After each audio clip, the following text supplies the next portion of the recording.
I always tell my agents, get the right mindset, get the empowering beliefs, not the limiting beliefs. Right. Then you can focus on MMAs instead of MWAs. Right. MMAs are money-making activities. MWAs are money-wasting activities. Then you can have the positive results. That's right. You know, you can't have negative mindset and be successful, man. We don't use people to build a company. We use a company to build people. And if you build strong people, that will build a strong company. The results will come. The biggest obstacle of success are the limitations that we put on our own mind ourselves. What's up, guys? Welcome to the Driven Not Given podcast. And man, not only do I have a treat for you today, but this guy's a friend of mine, right? One of the best entrepreneurs that I know. I've known this guy for almost 2 decades, and really good friend of mine, real estate broker. This guy motivates his people, inspires people, a leader's leader. And you guys are in for a treat, man, because we're going to get into his background, where he grew up. And I got to tell you, man, I'll be honest with you, kind of like me, you probably wouldn't, if you saw where he grew up and the kind of trouble he used to get into when he was younger, you wouldn't have bet on this guy to be successful and stuff, you know what I mean? But he did exactly the opposite, and it's a very inspiring story. So with that being said, let me introduce you guys to my good friend, Jose Perez, a.k.a. Tapatio. What's up, my brother? What's up, JC? How you doing, man? Thank you guys for having me. Thank you, brother, for inviting me. It's an honor. It's a pleasure. Thank you, brother. Thank you for finding me worthy of the podcast. Oh, man, more than worthy, bro. More than worthy. I thank you for coming out. I love the logo. I love the name of the company. So we're definitely going to dive into your real estate company. And but before we dive into that, I want to briefly touch on, I want people to get to know you, get to know your background. And normally when we do a podcast, and this also goes for the people that are listening and watching, I usually like to get into the story of the entrepreneur. There's some people like myself that sometimes I want to hear the story, sometimes I want to hear the meat and potatoes. Yeah. So I do like the first 5-10 minutes on the story, then the meat and potatoes, because we got a lot of meat and potatoes to get into. So, but tell me a little bit about growing up, bro. You grew up in South, what'd you call it? I call it South Central Hills. Right. You know, it's down the street from Beverly Hills. Right. Born and raised in South Central LA. Right. Right there between Hooper and Central. The Florence Graham neighborhood, they call it. Yeah. Where the Florencias like to patrol. But yeah, I was born and raised there. First lived in a 1-bedroom apartment with my family. It was my mom, my dad, and it was 3 of us. We didn't move out of that apartment building until my brother, rest in peace, was born, and that's what prompted us to move to 74th, where I was pretty much raised my whole life, you know. So just growing up in that environment showed you how to survive. You know, you had to learn how to fight, or you'll get your ass kicked walking home from school. So. That's right. And it was 74th and Hooper? 74th and Central. It was between Hooper and Central. Yeah. Wow. 74th Street. That's a rough. We literally just moved the block 2 blocks away from where we used to live from. It's funny, man. Right there, I think it was on 74th. Always parties, right? You guys used to have parties with other people. My wife, when she was younger, got jumped right there after a house party, and they jacked their purse, they jacked their stuff. It's a rough ass neighborhood. Yeah, man. Yeah. We your wife was my neighbor's cousin, so so I think I know exactly what party you're talking about. But yeah, it was one of those kind of environments that I grew up with. But you know what? I appreciate it because it kind of built me now. You know, learn a lot from life, a lot from, like I mentioned, survival, and you know, just going home from school was like you're risking your life. I remember plenty of times when I remember this one particular situation. It was my brother, my older brother, my cousin, and myself. We're walking home from middle school, and right there's a liquor store right on the corner of Florence and Hooper, and then these 2 big ass cholos, and then the kid around our age goes up to us, "Where are you from, homie?" And then we're like, "Hey, man, we don't gangbang," and they just nos soltaron un madrazo. Really? Yeah, just brother, because? Just because. Wow. Gangbang, and then we're about, you know, my brother, myself, and my cousin are not the type to just let things slide. Yeah. And as we're gonna retaliate, these guys pull out a gun on us. So that held us back a little bit. But you know, just growing up in that environment, it teaches us a lot. I lost my friend. He was gonna be a badass boxer. You like boxing, and you like fighting, and he lost his life just because of the color of his skin and what he was wearing. Him and my other friend were coming. They were in the bike. You know, he was in the handlebars, and it was during the time when there was a huge race war between Mexicans and blacks, and you know, just the Mexicans did something and they killed an innocent person, and the black people retaliated. So it was this huge tension in the area at that time. It was about 14, 15 years old. And this kid was going to be a beast boxer, man. I remember we used to always see him, and like, you don't want to mess with this guy because he'll beat the shit out of you. And he was on the handlebars of the bike, and my buddy was the one, you know, riding the bike. And he was wearing blue jeans with the white tee, you know, it's common in that area. Did not baggy or nothing like that. He wasn't a cholo, he really wasn't. And they shot him. They shot both of them. And my buddy that was riding the bike, he got shot 7 times and survived, thankfully. But the boxer who was on the handlebar, they shot him only twice. And the kill shot to the head, just, you know, that was it. And remember, I was just looking at him, like, just from the way you dress. Just you're riding your bike around the hood, and your life is taken just because of something the cholos did. Yeah. Like you were, like my friend had nothing to do with it. But because they wanted to get a Mexican, he was the one to go. It's dirty. So that's the kind of environment I grew up in. Thankfully that I'm out, you know what I mean? I got out alive with my life, and hopefully that continues to be the blessing that God has for me, you know? Well, your life is a lot different now, man. I mean, and here's the deal. People like you and I, you grew up in a rougher neighborhood than I did. I grew up in a rough, Alameda 92nd, you cross the street, you're in Watts. Yeah. You cross the train tracks, you're in Watts. I remember where we lived, if we crossed the train tracks, there was a liquor store right across the train tracks, like literally, like you be there in a minute. But my mom says, you guys are not to go across those train tracks. You don't go on that side. Forbidden. Yeah, man, there was always winos and drug addicts, right, hanging outside the liquor store and whatnot. So we would never go there, right? I think we went a few times, you know, of course, rebelled. But when you grow up in the hood like that, you learn a lot of stuff, but also you have that hood in you. You know what I mean? And so, and I know you're my friend, and obviously myself. And I was just talking yesterday, we had a gala event. You were out late yesterday. I was out late yesterday too. So we're both on like 4 hours. Sponsored a fighting event. Exactly. So we're both on about 4 hours of sleep right now. FY. So we both got our coffees today, man. But we're warring that shit up, and we're here recording the podcast. Energy up. That's right. But I was at the event, and then the founder of the company, Jonathan Budd, he says to me, "Hey man, JC, you're a fucking warrior," because he says on social media people hate on power from other traditional solar dealers. And I put them in their place, right? And after I started doing that, they don't really do that anymore. So he says nobody ever stepped up to them. And I said, you know what it is too? It's just kind of how I was raised, right? Like I was raised in a way where you had to stand up for yourself. Yeah. Because if you don't stand up for yourself, guess what? Get bullied. You get bullied, man. People take advantage of that shit. People see that as weakness, and they'll exploit that weakness. Especially in those areas. Man. And guess what? In business, it's the same too. Yeah. For example, I had I'm just sharing this because it's relating to what I'm saying, but I'm going to ask you a ton of questions. But I have a customer this week that says to me, you know, about a solar system, right? Says, hey, can I get, and I had already given him a great deal. Can I get a bigger system, 2 more panels for the same price? And I said, I'll be honest with you.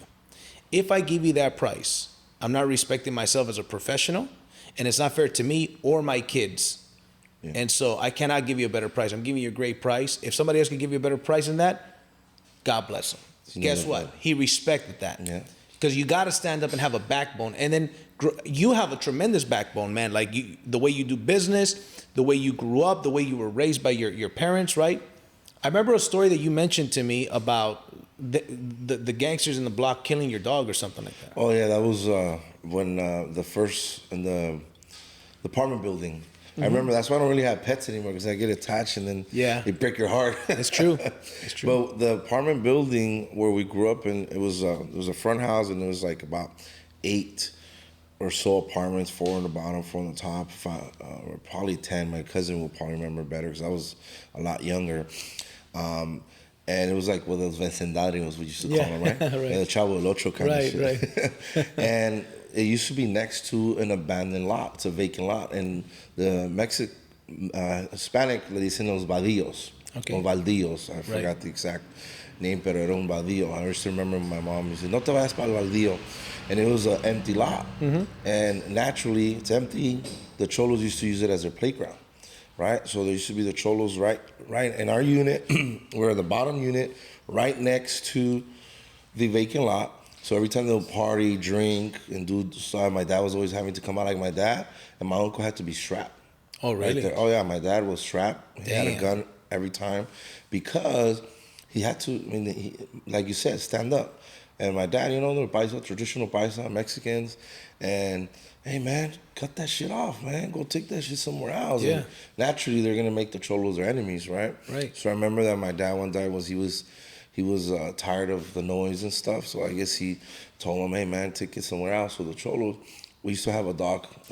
I used to call him Lassie because it was like the dog from the show, and we used to. It was kind of like the neighborhood dog because the apartment building had the back thing that goes around like this, so we used to keep it there. So he used to be running around, and I guess because he was barking at the cholos that night, they shot him in the head.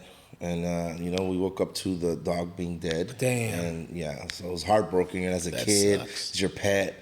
And you have these cholos that just shot it for no reason, So, yeah, that was another reason why we wanted to move out of that neighborhood because it was just getting out of hand. It was going to come to where my dad was either going to shoot one of them or they were going to shoot my dad.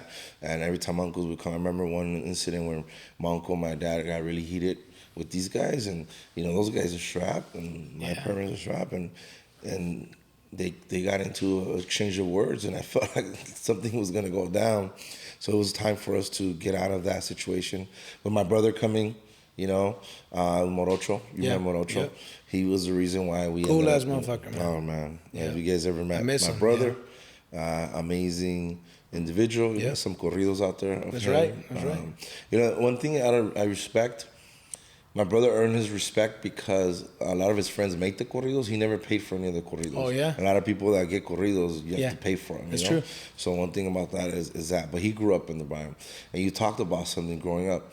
I tell people, you're a product of your environment. Right. Whoever says you're not is full of shit. Right. It's up to you to decide what product that is. You know what I mean? So that's a bomb right there. Yeah. I decided to, everything that the hood showed me, I had two options. Become a cholo or a drug dealer, because that's a life that a lot of the kids in the area get. And for me I knew there was something better. I knew there was something for me better to do, and I wanted to serve as a different example, because we are statistics. Right. We get to decide what the statistic that's going to be. I put that up on social media not too long ago. Like, I could have been a cholo statistic. I could have been another kid from the hood that becomes a drug dealer statistic. I chose to go through the entrepreneur route, start building something for myself, and I go look back and I'm like, that's exactly what it is. And how I've thrived in the business is because I don't put up with shit and I don't come up with stupid ass excuses and say that we cannot make it happen, because I've seen so many people that come to this country with nothing and make a life for themselves. Yes. And people that are born here that have the opportunity start using every freaking thing as an excuse. That's right. Remember that story that you shared and some of our mentors shared with Tim and Tom is some people use things as an excuse and others use it as a way to be better. And for me, that's why I say, yes, I am a product of the hood. I'm a product of my environment that I grew up in. And thankfully, I was able to see that I didn't want it to be the negative product. I wanted it to be a positive product. And, I know there's a lot of other people that grew up where I grew up that follow me on social media and that are doing well. So I commend a lot of those people that didn't fall under those circumstances, because it's very easy. You're only role models in that area. I never had business. Nobody in my and family. then these kind of things didn't exist. Yeah, exactly. These things that exist. That's why I commend you on putting these things together, because you're bringing that positive mindset, you're bringing those podcasts and you're putting it out there. And I would love to, I've been at some other podcasts, but I love to support my friends. And you're doing something where you're putting, whoever's listening, maybe, because I was that kid, right? There's a young kid that follows me on my Instagram, and he's always looking at what I do. And it's like, if I could be the inspiration to this kid, 11-year-old, where he doesn't pick being a cholo or drug dealer and picks another lifestyle for himself, then I did my job. That's right. So, and the message that I would send to somebody like that, like the young version of yourself, the young version of myself, when I used to look up to when I grew up in the hood, I used to look up to gangsters. I used to like how they dressed with the Ben Davis, creased up Ben Davis, Nike Cortez, fucking white shirts and whatnot. And I remember, I remember I saw this one cholo. He used to dress a little different. He had the big ass Levi's, little skinny ass kid. He used to wear 44 size Levi's. Huge, I remember those. Creased up, bro, with his Nikes. But he used to wear dress shirts though, tucked in. That's funny. Yeah, bro. But I was like, fuck, this fool dress is cool, man, because you're a product of your environment. Yeah. So I remember I asked my mom one day, hey, Mom, can I buy these Levi's but bigger? And I thought it'd be okay because they were Levi's and not Ben Davis. She's like, or no. Solos. Right, remember or the Solos? right? And she said, no, you can't buy those pants. You're going to buy pants that are your size. And thank God my mom guided me in that direction. So my advice to anybody, any kids that are watching this that are in a similar situation is, hey, listen, man, there's going to be temptation. There's going to be, freaking mosquito. Yeah. There's going to be temptation. There's going to be situations like that, but it won't be easy, but it'll be worth it, man. Yeah. And nowadays, it's easier to learn from people that have gone through it because now podcasts exist. Yeah. When we were kids, YouTube didn't exist. There's more information. There's more information out there. Mm-hmm. There's no excuse for you not to become a better person or become better at whatever you want. If you're a boxer, you can become a better boxer watching videos online, right? Yeah. And continue to study outside the gym. Whatever you want to get better at, you can get better at, but you got to decide. Like one of the things that you did is you have fucking grit. I remember, bro, when you told me that you were going to be a dad. Yeah. You know what I'm saying? And it was a little bit stressful because you were super young. You became a dad early. I was working full time. I was going to college. Right. You were doing all kinds of stuff, man. And so, but listen, 95% of the things that people worry about don't ever come to pass. Yeah. Most things that we worry about, they don't ever come to pass. And sometimes we just over worry. They say worrying is like a rocking chair. Gives you something to do, but gets you nowhere.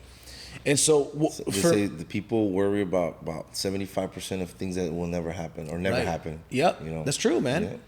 And so for me, bro, and I wanna know about you. One of the things that helped me not going that route was I didn't want to disappoint my mom. Yeah, you know what I'm saying. I think we share the similar thing with that. The thing that pushed me to do better was because I didn't want. I'd said my parents. I have great parents. Mm-hmm. Shout out to my parents. I know you do. I love them. People that met my parents know the amazing individuals they are, and thank God, and I'm blessed that they're still here. Yep. Growing up, they make the sacrifices they could. Yeah. So for me, it was always like kind of repaying them and making them proud because they came here. My mom came here pregnant from my older brother. She crossed the border pregnant. Wow. My dad crossed over here as well. They both became U.S. citizens now, but my dad started picking fruit back, I think it was in Tabasco or something, that he shares a story. And my mom grew up really without her parents. She never knew her dad. She was on her own since she was like 8, 9 years old in Mexico, cleaning houses. A family took her in. And my dad lost his dad at a very young age. I never met either of my grandpas. My dad was about 14, 15 years old when my grandpa died. So the fact that they can be great parents without having had that example, I respect them. So growing up was always like, I don't want to disappoint my parents. True. I remember, and I'll share this story with you guys, and my friends knew me. I appreciated the friends that I grew up with because they were never influenced me wrong, even though they'll put a little bit of pressure. But I remember we grew up in the hood, so you start seeing people drug dealing. And I remember I tried selling drugs one time, bro. Yeah. I haven't shared this in any of the podcasts. Some of my friends know this, but I remember there's one kid from the neighborhood who was getting my brothers and them to start trying to move stuff. And I remember he gave me a box full of wheat sacks. At the time it was wheat. And I remember having, I think it was like 10 or 12 of those bags. And it was going to be my first time selling. And I got the first customer that was gonna come see me, and I had to hide that box from my mom. Damn. And I lived in at that time I was staying in the back bedroom, and I hid it in the attic. But that thing smells, you know what I mean? So you try to hide the smell and everything, so spray cologne and everything. But my mom had that sixth sense, bro. I still remember. Yeah. So it was my first customer. Rolls up in the bag, I'm about to get him the weed, and I just going in to get the weed. My mom, ¿qué estás haciendo, Eric? Because Eric's my middle name. Yeah. And my family only knows me as Eric. And because I have to go into the damn attic, get that stuff. Mm-hmm. And then I'm like, fuck, if my mom sees me, she's going to be fucking disappointed, man. So that guilt. Yeah. And that not wanting to disappoint her kind of kicked in, and I went out. I gave the guy the bag, and I go, bro, I don't think I'm gonna be doing this. So that was my attempt to be a drug dealer. I go back, and I'm like, man, if my mom wants to catch me, she'll be disappointed. You know, they made all these sacrifices. They came from another country, freaking mates. They done whatever they could to raise us right. You know, mind you, they always had to work because we didn't grow up with a lot of money, and there was always they always had to work, but they sacrificed what they did to give us a good life. Right. So I remember I went back to my friend that gave me the box. I go, hey, bro, I don't think this is for me. He goes, I already knew. He goes, I knew, and I wanted you to see that this isn't for you, bro. Okay. Focus on what you're doing. And that's, I still remember my buddy. He doesn't remember. He might not remember. He might not even be watching this because it isn't really on social media. But he told me that. He goes, I already knew you weren't for this, bro. Continue doing what you're doing. You know what I mean? That's good. And that was my last. I only sold one bag of weed. So if the feds are watching, they're gonna get you. They're gonna bust your door in tonight. It was because I didn't want to disappoint my parents. That's right. I always wanted to make them proud. That's cool, man. It was kind of my way of repaying the sacrifice they did for us. You know what? I know your parents. They're amazing people, bro. I love them, man. Every time I go to your house, they're super cool, man. Hey, so one of the stories that we didn't, that I wanted you to bring up is, remember the story you said about your mom and the Jordans and whatnot? Because I'm seeing your shoes right now. The reason I wore these today was a reminder of that alone. I still remember it was middle school, and I really wanted these shoes. And I've told you that my parents made certain sacrifices, and I used to try to make money. I used to go work on my dad's fish. My dad used to work for a fish company. I used to scrape off the remainder of the fish to try to sell ceviche with my tío. Right. And I remember I wanted the shoes, okay? It was the shoes that came out. I don't remember. It was a clear thing. You could squeeze them. It was squishy. Right? Squeezy. It was the Nike Up Temples. And my mom knew I wanted the shoes, but, they never really had money, and they tried to do what they could to try to make us feel good. So she bought these Payless shoes, right? So when she bought them, I got the shoes, and when I tried squeezing, that shit was hard like a hard, because they're fake, you know? But my mom did what she could. Right. She tried to make me feel good, and of course, I took the shoes. I didn't give a shit. And, of course, the kids are making fun of me. Yeah. Look at those fake shoes. They're brutal, man, in fucking school.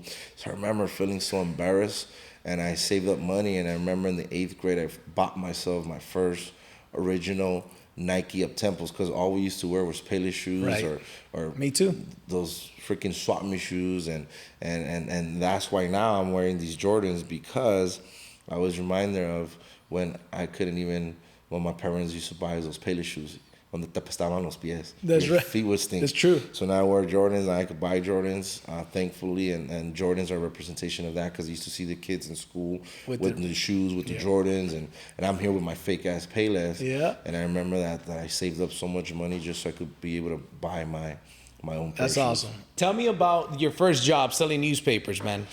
Man. I call it the pedophile van. They used to pick us up in the pedophile van. That's right.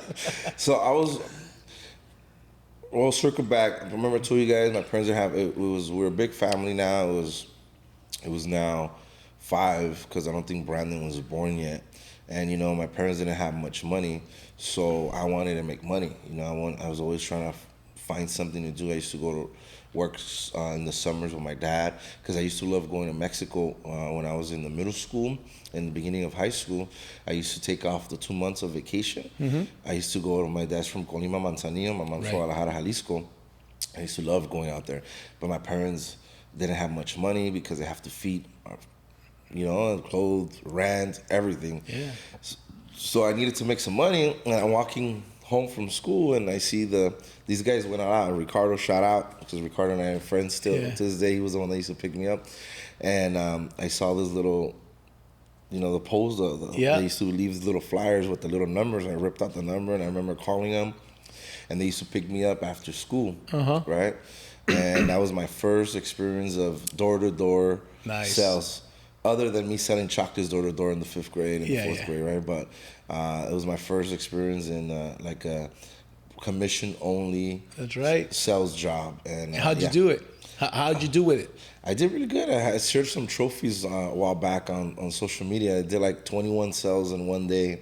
That was the best day that I had. Yeah, it was a Saturday. I sold 21 contracts. At the time, they were paying us $10 per contract. You know, just so you guys know. Kid exploitation, child labor. But they used to pick us up. I remember I got home from school, had to do my homework quick, and they'll pick you up in this, I call it the pedophiles, a huge freaking van, and they'll pick us up, and they trained us on the scripts, and then they'll used to drop us off in a random-ass neighborhood, in the hood, too. And we'll just have to go selling the Los Angeles Times newspaper. Wow. And we'll get an extra bonus that we sold the Sunday paper, because they used to charge them more for that. But yeah, that was my first experience in rejection. Rejection like a mofo, man. You could knock and they'll close the door in your face. I almost got bit by a few dogs. I actually got bit by a chihuahua one time. Yeah. So I enjoyed that. I mean, that was my first like official, quote unquote, commission only. But bro, how old were you when you started doing that? I was like 15 years old. It was in high so you're like a freshman or something? I was a freshman in high school. So you made $210 that Saturday? $210 that Saturday. Shit, that's especially back then, man. And they used to pick you up because they used to pick you up and they had to bring you back. I remember they used to pick us up like around, and they have to go around picking people up in the hood. And I think they started picking you up like at 4:30, if I'm not mistaken. And then they'll take us out and they'll have to drop us off back like around 8:30 because we had to be in school the next day. And man, that alone, imagine you have like 12 kids from the hood in the same truck, and sometimes you're picking up in hoods where they don't get along. Yeah. So I remember there was like a lot of fights. Like my brother got into a fight with some dude inside the van. I got in a fight as soon as we got off because he used to take us to buy some water and snacks, and I got into a fight with some dude. It was crazy, but yeah. So damn, that's the newspaper route job. No, man, I did the door-to-door sales too. Not newspaper, but one of my first jobs at 18 was door-to-door, and we used to knock Monday through Saturday. Monday through Friday I used to get to the office at 8.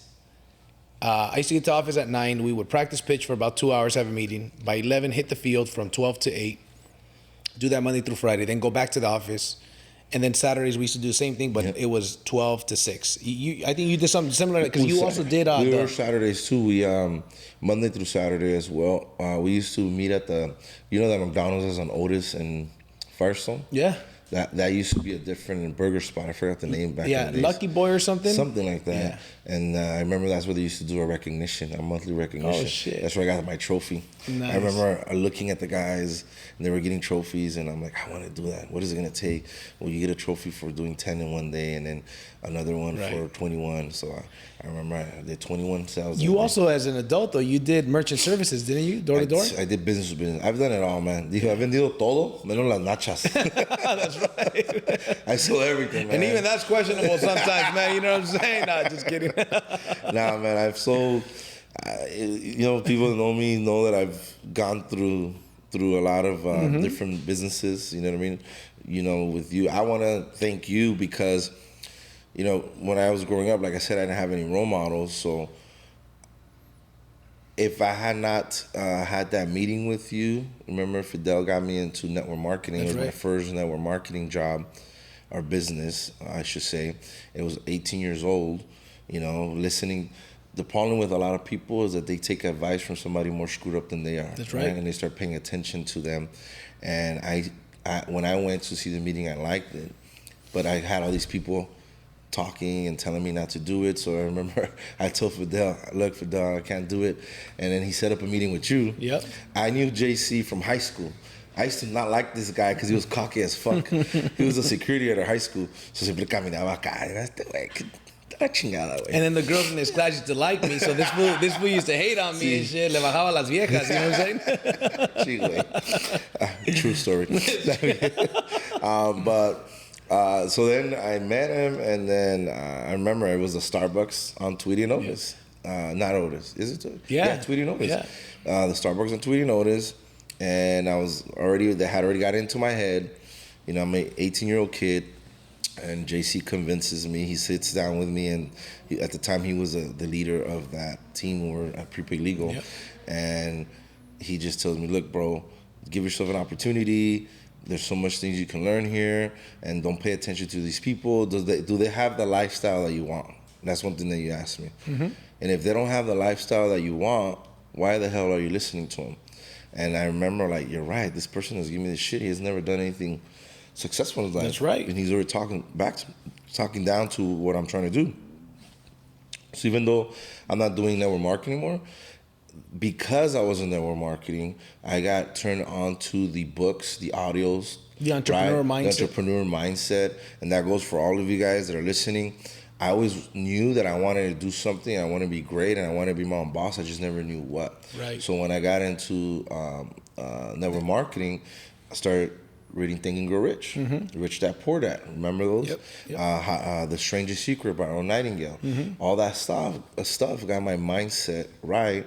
So it was because you didn't let me quit on myself at that time. So I appreciate you for that. Man. And I always tell people, like, if it wasn't for that meeting, who knows where my mindset would be. Because you were like delivering beer at the time. I was working for a beer distribution. At that time, it was 18. It was a beer distribution on 5th and Central. Mm-hmm. Mutual Wholesale, which is, that manager's a piece of shit, by the way. So yeah, he was one of my first. And I guess that was one of my, I needed to go through that to feel the pain of working in a shitty ass environment with a shitty ass manager. Mm-hmm. He was some white guy that, you know, he treated us like fucking slaves. Really? We could only take a lunch break whenever we could. So right there in that warehouse, the liquor store used to come and used to get the orders. So we had to pull all the orders, and we were stuck in these little ass cars or trucks loading up the beer, and dirty ass shit. We used to eat on top of these boxes because there was no lunch break. It was dusty everywhere. Yep. Salías all black from here. And this guy used to treat us like shit, bro. Talk to us like, and I got mad one time, like, you know what, bro? We're human beings. Yeah. Fuck, are you treating us like that? We were making you money and doing this stuff, and you're treating us like shit. Yeah, like, have that. more respect for your people and more appreciation.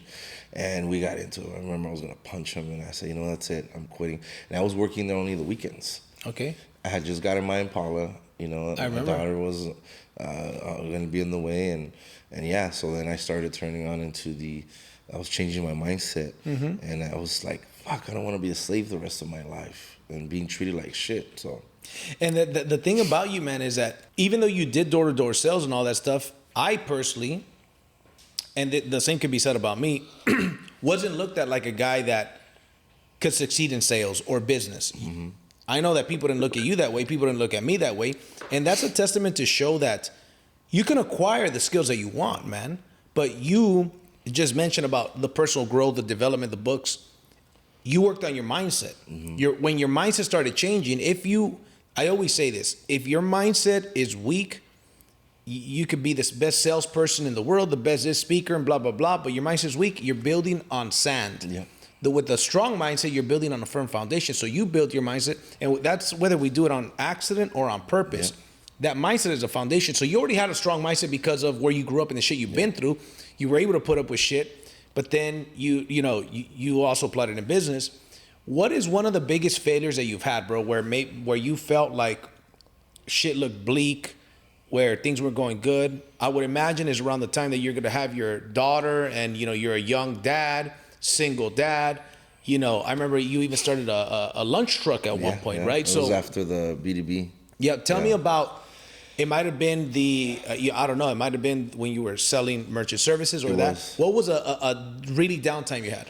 It's funny, I'm getting the chills a little bit because I still remember, these times like the back of my head. I remember feeling like I wasn't being accomplished. You're a young kid, you still got a lot to do, but you're going through that stuff and you want to be successful so bad that you're not doing it. So you kind of mess with your own mind and put yourself in that state.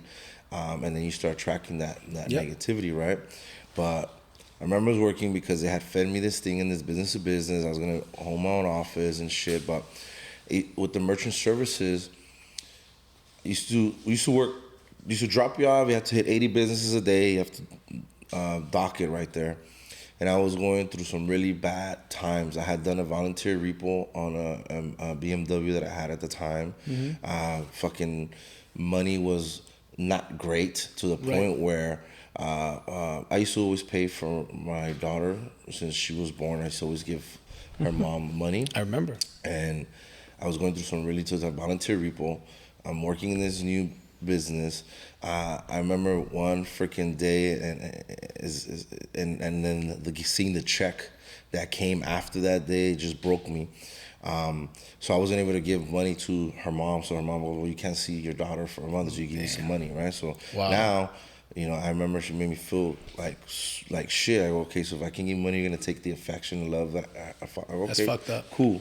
And I remember this lady, she heard me. I went to the back, and her business was over here. And I went to the back, and I had just gotten into it with that because I didn't have any money to be able to pay her that time. Right. And then she goes, mijo, tienes que, aunque te duela, yo sé que te afecte tu hija, pero no le des por su lo que está buscando porque sabe que te tiene. Dile, hey, ¿sabes qué? Si no tengo dinero, pues no la voy a ver. Say it in English. Tenga, if you don't have the money, just tell her if you don't have the money, then tell her you're not going to be able to see her. Be indifferent about it because that's going to hurt her more than you going at it with her, right? And I did just that. So for that month, it had been raining. I used to see 80 business days, so we used to go through dress shoes a lot. Yeah. Big time. I mean, that's why I became a fan of like Ross and stuff, where we were only paying $20, $30 for dress shoes. And I remember I didn't have money. I had shitty ass dress shoes. I had 3 holes in the bottom of my dress shoes, and it was raining and my socks were getting wet. So I literally went to one of the stores, in the back of the stores, they have these boxes, and I ripped out cardboard and I stuck it underneath inside my dress shoes because my socks were getting wet. And I just remember going through like, fuck, I'm 20-something years old, volunteer repo, you know, I got fucking holes in my shoes, right? Can't see my daughter. Can't see my daughter. I'm fucking, I used to live with 3 guys. I had to move from Ontario because I was commuting from LA to Rancho Cucamonga, and then my route was in Moreno Valley, and then back to Rancho Cucamonga, back to LA. So I had moved in with the 3 guys. I had moved out of the back. Used to live in the back of my parents' house. And I moved, and I was on my own with new life, new strange things, and I'm going through all this shit. I was living with some guys, and because we're so fucking broke, we have to go to Fresh and Easy the night before, and they used to sell you the things that are about to expire, like for like $1 or $2, bro. And we'll cook up our meal from the fucking shit that's about to expire. Wow.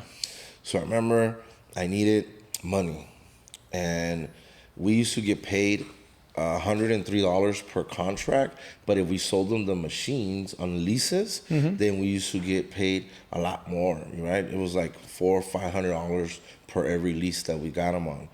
So I remember I went to Santa Maria. I met this guy at una carniceria, you know, I connected, I clicked with him, and in that business, it's cutthroat, bro.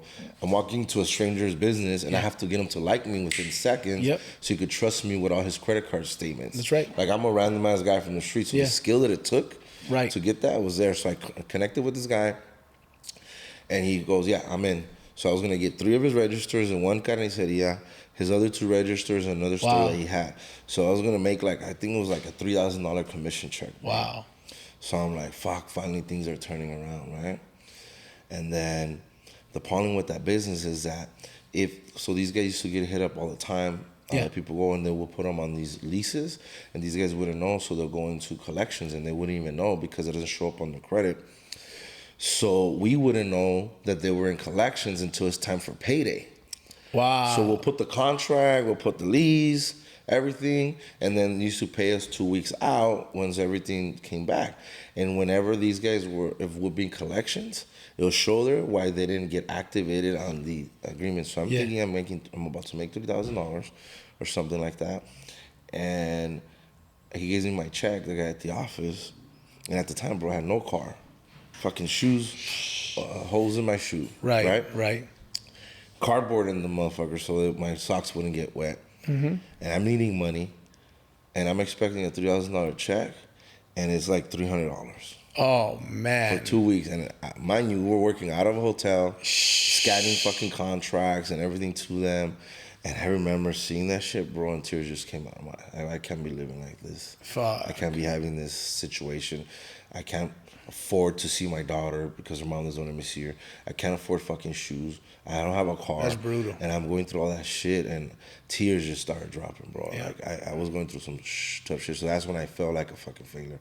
I'm like, dude, what am I doing wrong? You know, I try to do good by people, and then I'm fucking broke ass shit, and I can't even afford a fucking nice meal. I remember we used to, my buddy Eric, and he can attest to that.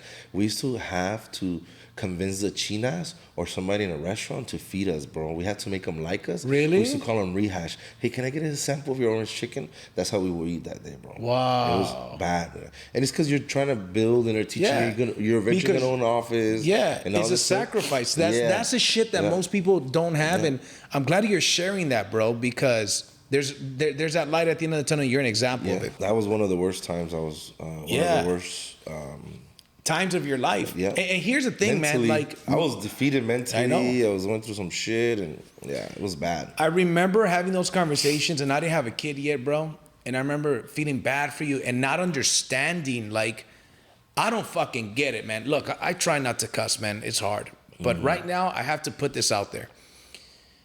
It's unfortunate how a lot of women use the children as a fucking prop. Yeah. You were a young guy trying to figure your way through life, and then you can't give me any money right now. Not because you're out partying and spending it, you know what I mean? Just broke. You just can't, so you can't see your child. And you know what? There's more than one person in this room that has experienced that without getting into too much detail, and it's fucked up. Because one thing I know, I would never, ever under any circumstance take that affection away. Yeah. You know what I mean? Because they're not only hurting you, they're hurting the child. Yeah. But anyways, so I know that there's men that are watching this because this shit happens a lot in this country. And just know, man, here's the advice that lady gave you, that I got given the same advice. You have to harden your heart. It's fucking painful because very few men, bro, have your heart, bro, for their children. Have the heart that I have for their children. But the bottom line is, you know, here's advice that was given to me. My brother's gone through it as well. A lot of fucking people have gone through it. That, you know, and not all women do this, of course not, but a lot of women do. So I'm not putting, you know, there's also a bunch of deadbeat fucking dads, right? Yeah, there's some guys that deserve that shit, right? But I remember that time in your life, bro, and you know, and it's devastating. The road of a champion is a lonely road. Yeah. That's a lonely ass road because look, when you're going through that, your aspirations is, I got to be on the field because when I was door knocking, it was a similar situation. You eventually get to have your own office and override your team. And so, but when you're going through that, it's fucking peanuts. Oh, yeah. Then you override the offense. If you get to that point, you're making some great money, but the chances of that happening are very tough. And you were willing to have the balls to take those chances. And then I remember you got your car repoed. I remember all of these fucking things, man. I was with no car for quite some time, bro. It was months. And I felt bad because my dad had co-signed at that time for my BMW. And here I go screwing up his freaking credit. So screwing my dad's credit. Can't see my daughter. Fucking check like shitty. And you have to keep a good mindset because you're in the field. And if I don't keep a good mindset, I'm not going to get a deal or I'm not going to get a contract, which I need these contracts to make some money. You know? When I was door knocking for a company like that, because it's like almost like a cult-like environment, right? Like they would tell me, if you miss a day, you're adding 3 or 4 weeks to your time on the field. So we never wanted to miss a day. And by the way, when I say that, I'm not even knocking that business model. I think it's a good business model because guess what? Even if you go through this shit, you come out the other side a fucking better person. You come out a fucking warrior, bro. Well, I picked up a lot of sales skills. Oh, yeah. Because how can you not, right? And so, but see, through life, especially for those people that are going through stuff, whether you're a young guy or not, the stuff, don't just go through the stuff, grow through the stuff. And you grew through this shit, right? I grew through the stuff. I remember I was like a year and a half approximately knocking on doors. And it was bleak, bro. It was like, man, you got to build your team. Then your team quits and stuff, and you got to have a team, right? Doing X amount of sales. Then eventually you get to assistant manager. Then you get to manager, right? So as we're doing that, I remember my mom was losing her house, and then her broker, she used to sell real estate, but she didn't have a real estate license. So she sold like as a, you know. Yeah. And so he says, JC, I'll help your mom save her house, but I need you to come and work with us so I can make this happen. So I didn't want to quit the door knocking because of the vision of having my office one day, but I was like, well, shit, I'm not making enough money here. I remember we used to take somebody on a day of O. It's called day of observation. Yeah. We had to pay that same thing. Yeah. So we had to pay that. I had to pay that person $50. So I remember one time we went door knocking and we were selling like Dodger tickets for $25, pizza tickets for $25, and we used to make $10, right? I remember I made 3 sales with a day of O one day. 3 sales. So I made $30 plus my gas. But I got to pay this dude the day of O $50 at the end of the day. So I'm negative $20 plus my tax, my gas and my time. And I remember at the end of the day, and it was rough patch. I'm like, I went to work 12-hour day, right? From the time I got to work and training and then hitting the field for 8 hours. Days, man. Long ass days. All day, man. Then the guy never showed up again. He just got his $50 for the day of O. Didn't join my team. I'm in my early 20s. I'm like, no, I'm like 18 years old at the time.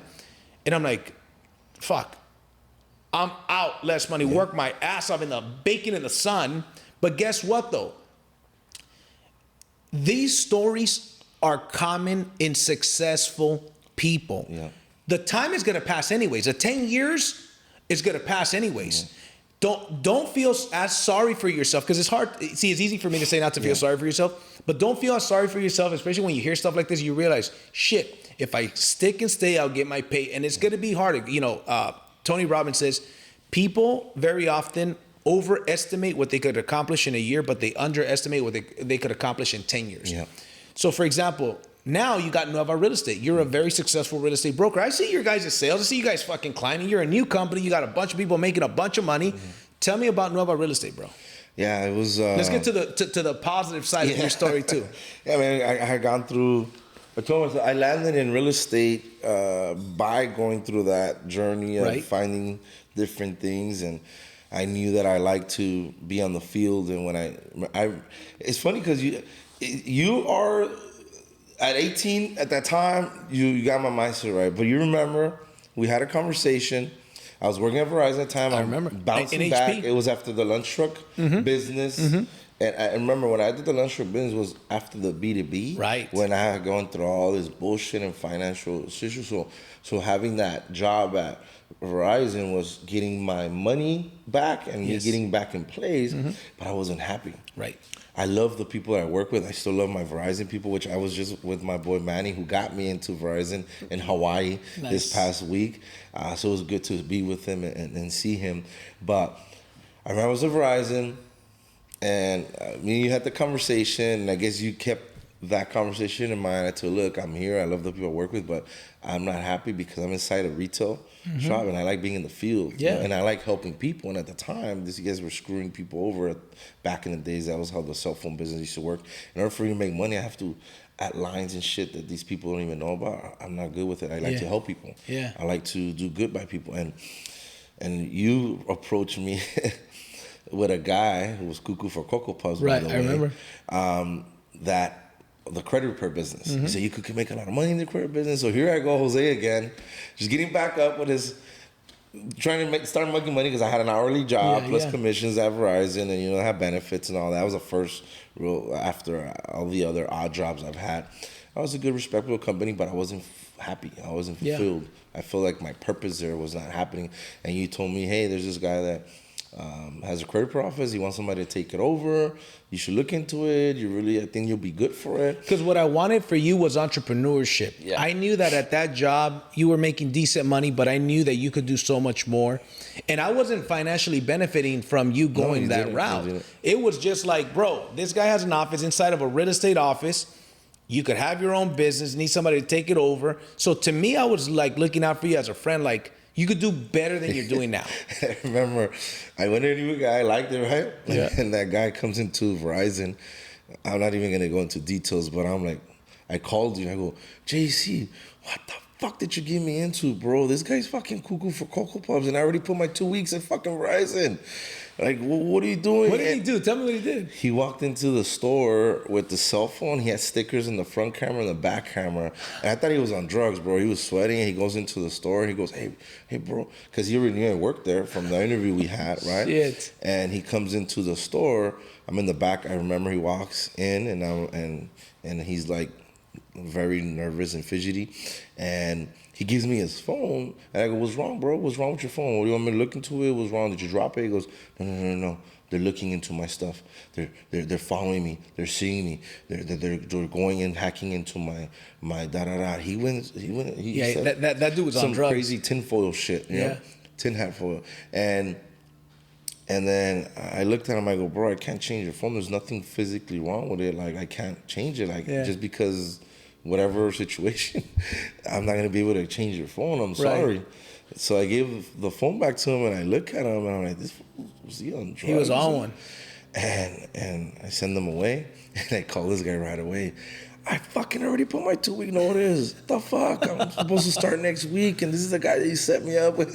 And he's laughing. He's fucking laughing. He goes, dude, don't worry. Look, just learn as much as you can from him. You're not going to have to deal with him because you're going to have to work. And so I ended up leaving Verizon. I went on this thing, and I struggled there because of the guy. I was doing really good with credit repair, but the guy was just cuckoo for Cocoa Puffs. So there was a situation there, and here I go. I'm making only commission again, But it was inside the real estate office, and I started learning there. So fast forward, Nueva, it was. I had to break an old partnership. It was time for us to go our separate ways, and I had to start, and I had an option of keeping the old name or starting fresh, and I wanted to just have a whole kind of like a rebirth for myself, for my company, for my agents, new environment. That's what Nueva.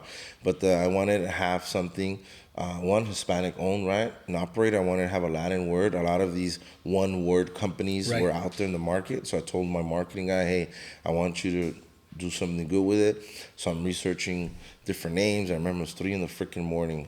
And then I was going to put this and that together. I go, no, one word has a huge meaning for people. I'm restarting everything. It's like a new journey for me. It's everything else. And then, I didn't want Nuevo because it sounds really paisa. And then the Nueva has that kind of like the feminine kind of thing, the Nueva. And I wanted to make sure that even different generations could say it. I'm like, oh, those people in Silver, like, hey, have you heard of Nueva? Right. But for me, it was like a new journey, a rebirth of us, and a new start, and it's new clients that are going to be trusting us. And I've always been like ethical. Because Nueva means new. Nueva for the people that don't speak Spanish. Nueva, it's the Latin, feminine from new. So for me, it's like it was a whole new a rebirth. And mind you, we're not a big company. We don't come backed up by big franchises and you're like your common Remax or Shinty 21. We're an independent boutique, but within our first year during the pandemic, I had to. When I broke the partnership, I was without an office for a good month. Literally, my agents are working out of my living room, or we're borrowing offices. Some situation went down, and the office that I thought we were gonna get wasn't there. But it was a blessing in disguise. So we had all these challenges, and yet we were able to become number 9 office in the whole city of Downey. Wow. And if you guys know, Downey is the mecca of real estate. There's over 100 freaking real estate offices. You could triple land in a real estate office, you know? It's true. And the fact that we came in as one of the only boutique offices with and brand new name, like Nueva, hello, new name. Right. That, and it's all because of the great people that followed me. When we split, I had about good 25 agents that I had already invested time and helped followed me over, and we had a vision, and I told them, look, man, I know it's not going to be easy, and imagine not having an office, but that showed me who was going to be the ones that stayed with me and build with me. Yeah, I think that's what God kind of wanted to show me.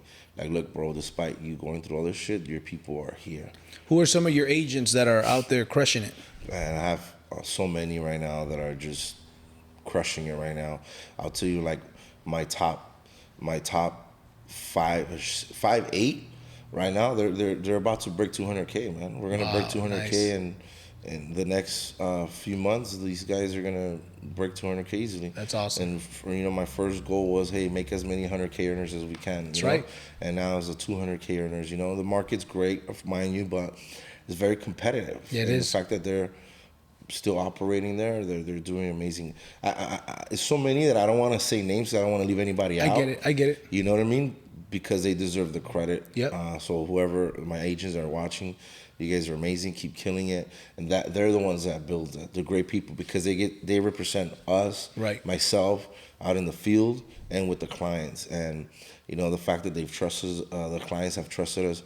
We've already sold over 200 houses. We've helped over 200 families in the year and a half since we were kind of founded. And this past July, we sold over 100. So last year, we did about 118 families. This year already, we have that, and the year's not even over yet, you know. So we've been growing at a pretty great rate, a fast rate. And mind you, a lot of my agents are people that have been in the business 20-something plus years. We don't have 300 agents in our office. Right. We're not backed by a huge franchise, and it's just been built on those morals that I grew up with. You treat your. There was a quote that I posted. I had a appreciation dinner when we were in Vegas for Mike Ferrin. It says, "You don't build a business. You build the people, and then the people build the business." That's right. So I'm into building people first. That's good. We talk about mindset. That's how I was shown is, you know, people expect results. As a broker, as an entrepreneur, as an owner, you want results.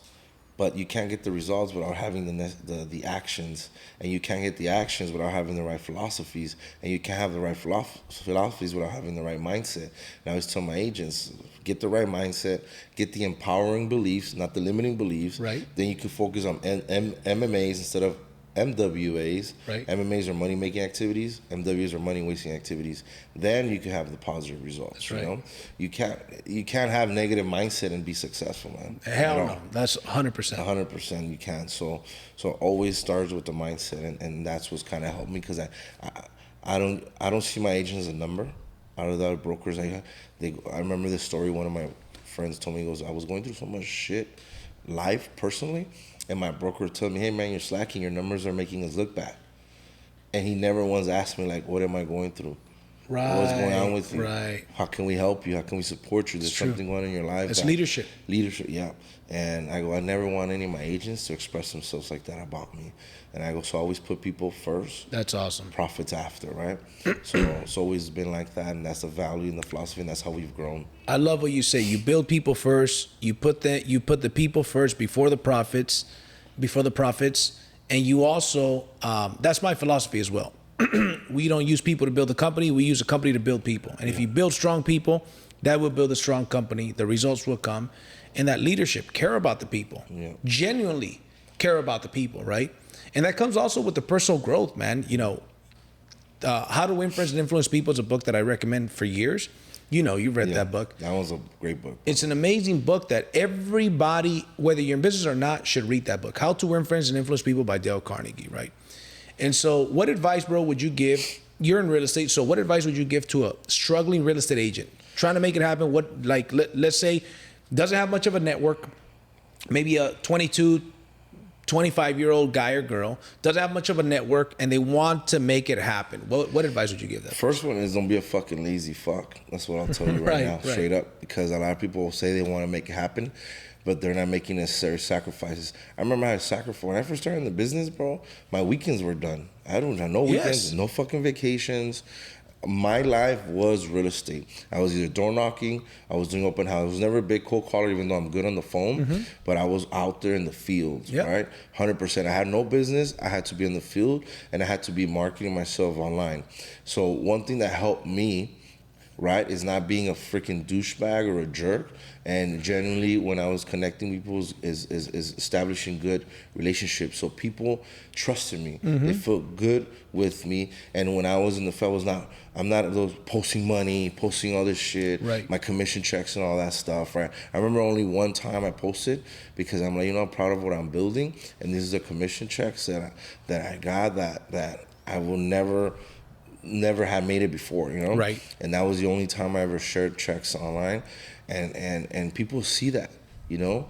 And that's what helped me get business, because they felt that I can be trusted with their family and friends. So become somebody that's trustworthy so people can finally genuinely know that you're gonna help those people get into a home and not just see you as somebody that's just gonna make money off of them. So number one is that. Get that mindset right. Get that freaking commission check out of your forehead. Because when we need money, we desperate, clients see that. Commission breath. We used to say, like, when you go in the club and ya estás desesperado, las viejas van a ver. That's right. They can see you. You're gonna detract them instead of attracting them. Yeah. So become an attractive person in regards to your mindset. So get your mindset right. That's the first thing. If you're struggling, something's going on internally in your mindset that you need to snap out of it.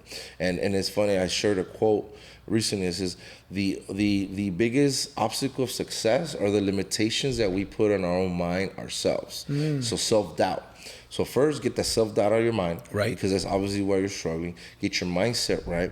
Start learning from individuals and copy and mirror, right? We always talk about it's okay to be a copycat as long as you copy the right cat. That's right.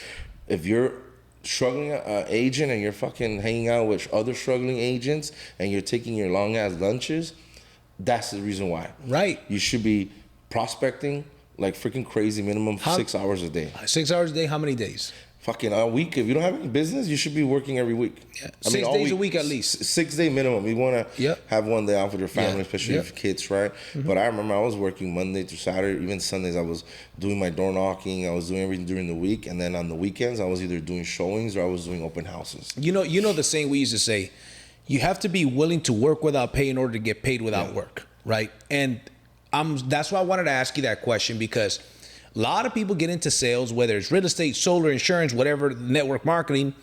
And in the beginning, you got to prospect your ass off. You have to go and get rejection. You have to introduce yourself to more strangers. You have to get doors shut on your face. You even have to have times where you almost even feel sorry for yourself because somebody's so freaking rude to you on the door, but that's the price that has to be paid. But see, you do that long enough with a great attitude, work on yourself, pay your dues, be willing to work without getting paid. Eventually, you could end up like you. Now you still work hard, but guess what? You've got how many agents in your office now? So for me right now, and I share this with people. I use a little scale that we've always talked about, time and money. Yes. Remember that? The people that have interviewed with me or know me know how I use this is because your first 5, 6, 7 years, I don't give a shit if it takes you 10 or 15. I'd rather invest 15 years of my life to me than the whole 40-40 plan. Exactly. 40 hours a week, 40 years of your life to retire 40% income you can't live off before. But people are willing to get 40 years with somebody else. Right. And I was telling people in real estate, 80% of people quit the first year. That's right. The other 10% quit 2 to 3. And where the real estate takes off is year 4, 5, or 6. Because you've already, the first year you're going to invest a shitload, you're not going to make that much money. Right. You can. Your first year, you could, because it's possible, yes, there's no cap. So I'm not here to tell you that you can't. But you're going to put a lot more time than the money you're going to make because you're learning the business. You're learning how to operate. You're learning the scripts. You're learning how to say, when to say it, how to say it. All that stuff is happening, right? Year 2, 3, same. By year 4, those first 3 years of clients that you help are now you're leveraging because they're now referring you business. That's right. If you did a good job. Yes. If you treated them right. So I tell people when they're screwing their clients over, how the fuck are you going to grow your business, man? Right. There's 2 types of agents. There's relational agents and transactional agents. There's agents that just want to worry about closing deals, and those agents have to work a lot harder than the relational agents. Relational agents, if you build a relationship, imagine, I already helped you. I did such a good job. You're going to be my best marketing. Yep.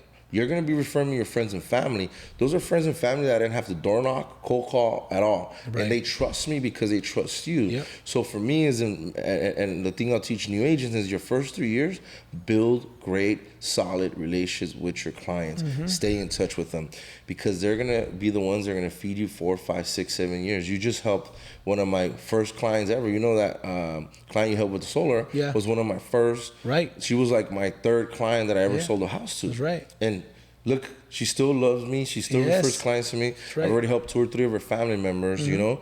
And that's one thing I would tell you because by 4th, 5th year, right now, I don't cold call. I don't door knock. I don't do open house. I run my brokerage and I help my agents. And I only take on the referral clients that I get. And it's built me a really good, solid, you know, X amount of figures. I make 6 figures just on my referral business alone. Right. So it's because of the sacrifices year 1, 2, 3, 4. And you never let your foot off the gas. I never. Year after year, since I got into the industry, which, you know, started as a hard money lending, then I did flips, and then I did a retail business, and I became a broker. And year after year has always been growth. That's good, man. You know what I mean? And that's, you know, we talk about the consistency, the prospecting, working 6 days a week if you have to. And if you're part-time, guess what? Work 9 to 5 on your job and 5 to 9 on your business. You're off at 5, guess what? Go knock on doors for 2-3 hours, right? If you really want to make if you really want to make it happen. But people need to know what it takes, and you have to have the long-term vision. You just mentioned when it really kicks in. For example, when I started in the solar industry, if I close 1 to 3 deals in a month, that's a phenomenal month. That's a multiple six-figure income if you're closing 3 a month. Sometimes I close 3 in a day. Yeah. But see, I never let my foot off the gas, and I've got hundreds of people now. Now I got people that are closing 2-3 in a day. Yeah. They're helping 2-3 homeowners in a day. But guess what though? When I personally started, I went 10-12 hours a day, 6 days, sometimes 7 days a week. Yeah. And which is success leaves clues. Yeah. You obviously not only are you successful in business and have a fulfilling life and a beautiful, family and your mother and your father and your brothers and sisters, your daughter and all that stuff, but you're not only, who taught us this? Shawn Michael. He says, success is not success without successors. By the way, I just spoke to him. He's going to be on the podcast too. Oh, beautiful. Yeah, man. I'm interested in seeing that one. Yeah, bro. It's going to be a good one, bro. Shout out to Shawn Michael, man. But thank you and Sivan, man. Love you guys. That's right. That's right. So, but you have successors. See, that's another level. Having success for yourself is one thing, but you have a heart for your people to teach them, train them, help them be successful. And success for you comes as a default. Yeah. And that's one of the things that I admire about you, man. One of the things I know about you, Jose, you got one of the biggest hearts, bro, of any of my friends, bro. No bullshit. I get chills thinking about it, bro, because you helped me out, bro, when I was broke. Yeah. I helped you out at times. You've helped me out. There was times. It was back and forth. Here's the thing, man. Sometimes you're the statue, sometimes you're the pigeon. Yeah. I remember there's times that he came to me. I remember one time he came to me. It was weird. Remember when I had the Corvette? I just bought that Corvette cash. Yeah. And you got in the car and we were driving, and you asked me to borrow some money. And then, do you remember what happened when I pressed that button and the screen goes down? Cash. Yeah, how much cash was it? Do you remember? It was a good stack. It's like 10 G's, right? Yeah. You're like, what the hell? You got $10,000 in there? At the time, I was making like outrageous amount of money and shit. But then there was a time where I hit you up for $1,000 and stuff, and you hooked me up. And I remember a date with one of my ex-girlfriends. I just asked her out because she had kept like putting me off. And then, to my surprise, she accepted. And I was like, "Oh shit!" She accepted, but I got no money. We were youngsters, right? Yeah, we were in our early 20s, young, very young. Yeah, that was 15 years ago at least. And I'm like, "How the hell am I gonna take her? I got no money." So I hit up my homie Taps. Not only did this fool come through and let me borrow $100 at least, he came over to the crib to drop it off. You feel me? And then I took her out. So anyways, man, I got a lot of love for this guy. He was trying to impress her because it was like $300. Yeah, probably, right? Yeah. I remember the nice little dinner. It was. I know. I was trying hard and shit, Yeah. Should have took her to Starbucks and shit. But look, man, we all go through that. I think those struggles are kind of what build us. And we still, I'm not here to say that you're not going to continue struggling because there's different struggles at different levels for you to get up, but you got to keep pushing. One thing that I never quit on myself. Right. Even though I quit different things that I was doing. Right. Not quit, but I would leave them, I would say. It was to grow, and for me, is that because I never quit on myself. I'm not where I want to be or where I see myself in my vision, but I just never quit, even through those hard times, those hard struggles. I always kept in my mind the vision that I always seen for myself, and I just kept pushing forward. That's awesome. A lot of you guys, as long as you don't give up on yourselves and your own goals, then you're not a quitter, you're not a failure. It's like they say, failing forward, right? Because like you say, you grow through it. So just don't quit on yourself, because he struggled. He's gone through some crazy shit, and we've built. We've built together. I mean, we used to build teams in network marketing, and then we almost came to blows at an event in Palm Springs. I almost beat this dude up. Just kidding. I almost got beat up by this guy. I told him, wait, I don't know karate, but I'm fucking no putazos. He knows, yeah. And I've seen him beat fools up in a real fight a few times. Bro, this guy too, man. I think we both no la pensamos. Man. Yeah, it's true. I seen this guy. So. He's seen me. I'm like, I don't know, bro. I don't think that's gonna. Remember, we were in Palm Springs, and we're gonna wrap this up right now. We're in Palm Springs. And at a convention for prepaid legal and stuff, and he took longer than us, and I was just giving him shit, right, being a jerk. And then when we're having breakfast, I'm like, we had two other teammates. It was Norma and Andy. No, yeah. And then I remember saying, well, yeah, we're over here fucking late because of Taps. And Tap's like, you know what? I'm tired of you talking shit. And I'm like, well, I'm tired of you fucking, right? So we get up in Palm Springs in the restaurant. We're right there. And Norma and Andy are in between us, like, commenting us, hey, guys, we're come about on. We're about to come to blows. blows. About to have bacon in his face. Oh, man. But nah, man. But even though that was the case, I always knew, like, I don't want to fight this dude. First of all, because he might beat my ass. Number two, though, that's my dude. Yeah. You know what I'm saying? But the ego, and then, you know, young guy, whippersnappers and stuff, you know. Yeah. But we never, I was in my early 20s. You were in your mid? Well, how old are you now? I'm 35. So I'm 3 years older than you. 3 years, yeah. So I was like 25 probably. 25, I was young and... You know, I still had that hood mindset too. And yeah, that's right. I gotta let this motherfucker talk. And ego, we both big egos, man. Yeah, we do. I still have an ego, but not as big as back then. Back then, I had a really big ego. But anyways, my dog, this was a badass interview. I appreciate you so much, bro. I appreciate you and your time, man. Yeah, man. It means a lot. Thank you for allowing me to share a little bit about myself, my company. 100%. We're going to do it again, though. This platform. In a couple months, bro, I want us to shoot another, because there's so many things to talk about, so much to, you're a wealth of knowledge. So we got to do it again. We got to go have some cigars too soon, man. Yeah, man. Bose. Let's go to Bose. Let's do it, bro. My man. Appreciate you, brother. Thank you, man. Thank you. Hey, man. This interview, man, go out there, subscribe. Send this to everybody you know. You know some real estate agents, they're going to get value from this. They have to listen to a lot of the things that this guy said. Go and connect. And by the way, one last thing, bro. How can people connect with you? How can people find you? I'm on Instagram under Broker Taps. My company's Instagram is Nueva Real Estate, NUEVA. So you guys don't mess that one up. Yeah. On Facebook, I'm under Jose Tapatio Perez. That's not my real name. It's my nickname. Right. He knows high school nickname. I always got to say that because even on a check the other day that we did a donation, they put Tapatio. And it's not part of my name. My real name's Jose Eric Perez, you know? Got it. But yeah, that's where they can connect. Broker Taps on Instagram. Make sure you guys follow this guy. This guy is one of the coolest people, biggest heart, successful entrepreneur, Latino, came from nothing to something big and helping out his family, man. Appreciate you again, my friend. Thank you, brother. Thanks for your kind words. Appreciate you, brother. Hey, man, we said a lot of things here. We said it, we meant it, and we're here to represent it. I'll see you guys at the top or from the top. Take care. See you guys. Take care.